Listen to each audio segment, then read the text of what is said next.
Beginner classes. आज हम लोग क्लास 7th का chapter first nutrition in plants पढ़ेंगे।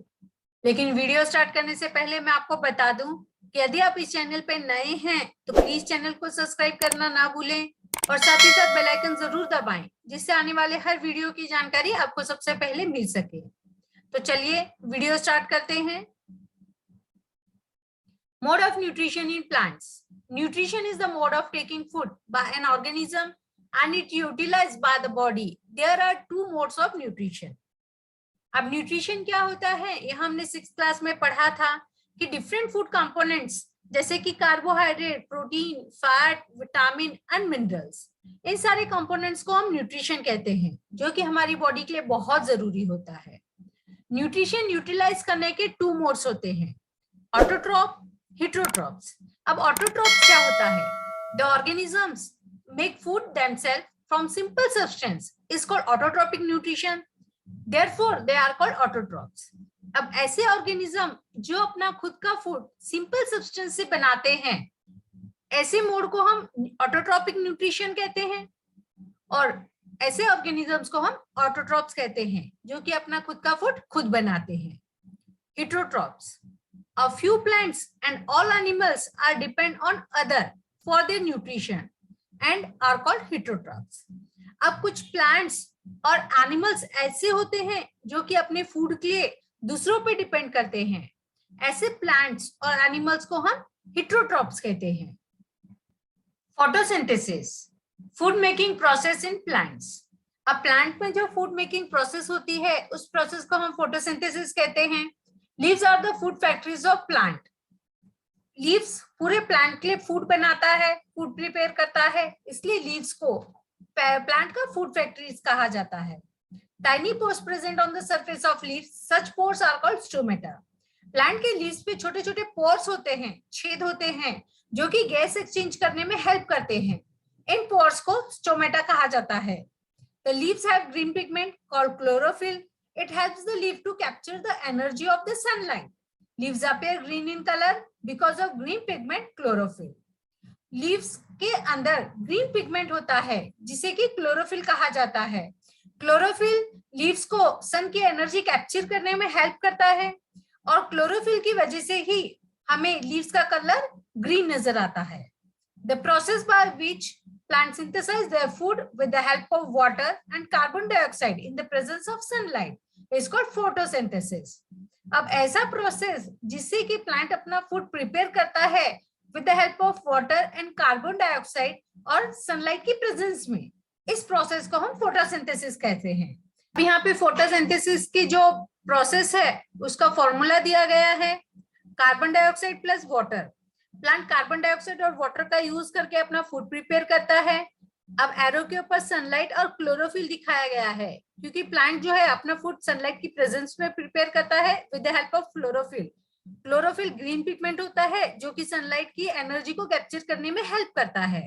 और जब वह फूड प्रिपेयर करता है तो वह कार्बोहाइड्रेट, प्लांट जो है अपना food as a carbohydrate store करके रखता है और ऑक्सीजन प्रोड्यूस करता है। Sunlight is the ultimate source of energy for all living organisms. Sun जो है वह ऑल लिविंग ऑर्गेनिजम्स के लिए एनर्जी का अल्टीमेट सोर्स है। Starch is also a carbohydrate. Starch जो है वह कार्बोहाइड्रेट का एक प्रकार है। Synthesize of plant food other than carbohydrates. Carbohydrate are made up of carbon, hydrogen and oxygen. These are used to synthesize other component of food such as protein and fats. But protein are nitrogenous substance which contain nitrogen. अब carbohydrate जो होता है वो carbon, hydrogen और oxygen से बनता है। इसका यूज दूसरे कंपोनेंट को सिंथेसाइज करने के लिए किया जाता है, जैसे कि प्रोटीन और फैट। लेकिन प्रोटीन जो है वह एक नाइट्रोजनस सब्सटेंस रहता है जिसमें कि नाइट्रोजन होता है। Soil has certain bacteria that convert gaseous nitrogen into a usable form and release it into the soil. These are absorbed by the plants along with water. Farmers also adding fertilizers rich in nitrogen to the soil. लेकिन plant को nitrogen कहाँ से मिलता है? Soil में कुछ usable bacterias रहते हैं, जैसे हमने 6th क्लास में पढ़ा था, राइजोबियम एक बैक्टीरिया है जो कि एटमॉस्फेयर का नाइट्रोजन यूजेबल फॉर्म में कन्वर्ट करके सॉइल में मिक्स कर देता है। बाद में प्लांट वाटर के साथ नाइट्रोजन को एब्जॉर्ब करता है, इस तरह से प्लांट को नाइट्रोजन मिलता है। Farmers also adding fertilisers rich in nitrogen to the soil. Farmer भी जो है कुछ फर्टिलाइजर्स जो सॉइल में मिक्स करते हैं जिससे कि प्लांट को नाइट्रोजन मिलता है। In this way, the plant fulfill their requirement of nitrogen along with the other constituent. Plant can then synthesize protein and vitamins. इस तरह से प्लांट जो है अपने नाइट्रोजन की जो रिक्वायरमेंट है उसको फुलफिल करता है और उसका यूज प्रोटीन और विटामिन जैसे कंपोनेंट्स को सिंथेसाइज करने में करता है। Test for presence of iodine in leaves. The presence of starch in leaves can be tested by the iodine test.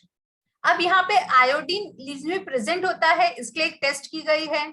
Iodine के टेस्ट से हमें यहाँ पता चलता है कि लीव्स में स्टार्च भी प्रेजेंट होता है। When we remove the chlorophyll from the leaves by boiling it in alcohol and then putting 2 drops of iodine solution, it is color change to blue, indicates the presence of starch. अब सबसे पहले हमें एक leave लेना है और उसको alcohol में बॉईल करना है। अल्कोहल में बॉईल करने की वजह से उसके ऊपर का जो क्लोरोफिल होता है वो रिमूव हो जाता है, मतलब जो ग्रीन कलर होता है वह रिमूव हो जाता है। ग्रीन कलर रिमूव होने के बाद उसके ऊपर आयोडीन सॉल्यूशन के 2 ड्रॉप्स डालने हैं। जब हम आयोडीन सॉल्यूशन के 2 ड्रॉप्स लीफ के ऊपर डालते हैं तो उसमें हमें ब्लू कलर नजर आता है। ब्लू कलर यह इंडिकेट करता है कि लीव्स में स्टार्च प्रेजेंट होता है। Slimy green patches in the pond or stagnated water bodies. These are generally formed by the growth of organisms called algae. They contain chlorophyll which give them the green color. Algae can also prepare their own food by photosynthesis. अब जहाँ पे pond होता है या फिर गंदा पानी जमा होता है वहां पे हमें ग्रीन पैचेस देखने के मिलते हैं। वह ग्रीन पैचेस एक टाइप के ऑर्गेनिजम्स होते हैं जिन्हें कि algae कहते हैं। algae में क्लोरोफिल प्रेजेंट होता है जिसकी वजह से उनका कलर हमें ग्रीन दिखता है। algae जो है वह अपना फूड खुद प्रिपेयर करते हैं by the process of photosynthesis. Other modes of nutrition in plants. Human, animals and some plants depend on the food produced by the other plants. They use the heterotrophic mode of nutrition. Example, Cuscuta. Human, animals और कुछ plant ऐसे होते हैं जो कि अपने food के लिए दूसरे प्लांट्स के ऊपर डिपेंड करते हैं। उनका मोड ऑफ न्यूट्रिशन हेटरोट्रॉपिक होता है, इसलिए हम उन्हें हेटरोट्रॉप्स कहते हैं। अब यहाँ पे हेटरोट्रॉपिक जो प्लांट होता है उसका एग्जाम्पल दिया गया है कसकटा, जिसे कि हिंदी में अमरबेल भी कहते हैं। The plant does not have chlorophyll. It takes ready-made food from the plant on which it climbs. The plant on which it is climbed is called the host. Since it deprives the host of the valuable nutrients, kaskata is called the parasite. अब ऐसे plant जिनमें की chlorophyll नहीं होता है वह अपना food खुद प्रिपेयर नहीं कर पाते, वह अपने फूड के लिए दूसरे प्लांट के ऊपर डिपेंड करते हैं। वह दूसरे प्लांट के ऊपर क्लाइंब करते हैं और उसके सारे वैल्यूएबल न्यूट्रिएंट्स इनटेक करते हैं। अब जो प्लांट खुद का फूड खुद प्रिपेयर नहीं करता है और दूसरे प्लांट के ऊपर क्लाइंब करता है उस प्लांट को पैरासाइट कहते हैं, और जिस प्लांट के ऊपर वह क्लाइंब करता है उस प्लांट को होस्ट कहते हैं। Insect eating plants are called the insectivorous plant. Example, pitcher plant. कुछ प्लांट्स ऐसे होते हैं जो कि इंसेक्ट्स को खाते हैं, ऐसे प्लांट्स को इंसेक्टिवोरस प्लांट कहते हैं। अब यहाँ पे एग्जांपल दिया है इंसेक्टिवोरस प्लांट का, pitcher plant. The insect is digested by the digestive juice secreted in the pitchers and its nutrients are absorbed. अब जो प्लांट में डाइजेस्टिव जूसेस रहते हैं वह इंसेक्ट को डाइजेस्ट कर लेते हैं और उसमें के जो न्यूट्रिएंट्स रहते हैं उनको एब्जॉर्ब करते हैं। सेप्टोट्रॉप्स, cotton like thread spread on moist food items. These organisms are called fungi. अब हमने देखा है कि घर में बहुत दिनों तक अगर रोटी ब्रेड वगैरह अगर हमने ढक कर रखा हुआ है और गर्मी है या फिर बारिश के दिन है तो फूड आइटम मॉइस्ट होते हैं, और अगर हम उसे कुछ दिनों के बाद ओपन करते हैं तो उसके ऊपर हमें व्हाइट थ्रेड लाइक स्ट्रक्चर नजर आता है। वह white thread like structure fungi होता है, यह एक टाइप का ऑर्गेनिज्म होता है। Fungi also grow on pickles, leathers, clothes and other articles that are left in hot and humid weather for a long time. अब यहाँ जो फंगी होता है वह सिर्फ फूड आइटम पे ही ग्रो नहीं होता, फंगी पिकल्स पे, लेदर्स पे, क्लोथ्स पे और बहुत सारे दूसरे आर्टिकल्स पे भी ग्रो होता है जो कि हॉट और ह्यूमिड वेदर में रखा जाता है। The fungal spores are generally present in the ears. When they landed on the wet and warm things, they germinate and grow. अब ये जो फंगल स्पोर्स रहते हैं वह ईयर में प्रेजेंट रहते हैं। जब वह किसी वार्म एंड वेट थिंग के ऊपर बैठते हैं, गर्म या गीली चीजों पे बैठते हैं जिसे हमने बहुत दिनों तक ढक के रखा हो, जहाँ पे एयर ना हो, तो वहां पे वह लैंड होने के बाद जर्मिनेट होना शुरू हो जाते हैं। The mode of nutrition in which organism take its nutrients from dead and decaying matters is called the saprotropic nutrition. अब ऐसे न्यूट्रिशन ऑर्गेनिजम्स जो कि अपनी न्यूट्रिशन के डेड और डिकिंग मैटर पे डिपेंड करते हैं, उनका मोड ऑफ न्यूट्रिशन सेटोट्रोपिक होता है। Such organisms with saprotropic mode of nutrition are called saprotrophs. अब ऐसे ऑर्गेनिजम्स जिनका न्यूट्रिशन का मोड सेटोट्रोपिक है, ऐसे ऑर्गेनिजम्स को हम सेप्टोट्रोप्स कहते हैं। Symbiosis relationship. अब सिम्बायोसिस रिलेशनशिप हमने 6th क्लास में भी पढ़ा था। Some organisms live together and share both shelter and nutrients. This relationship is called symbiosis relationship.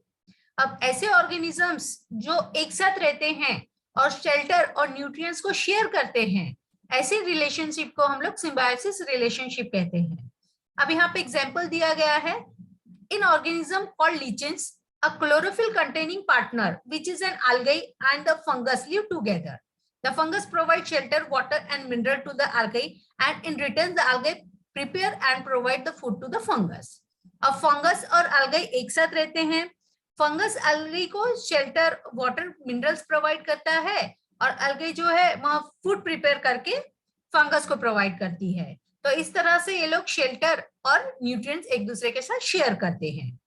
इसका और एक एग्जाम्पल हमने पढ़ा था, राइजोबियम्स, जो कि लिग्यूमिनस प्लांट के रूट्स में रहता है।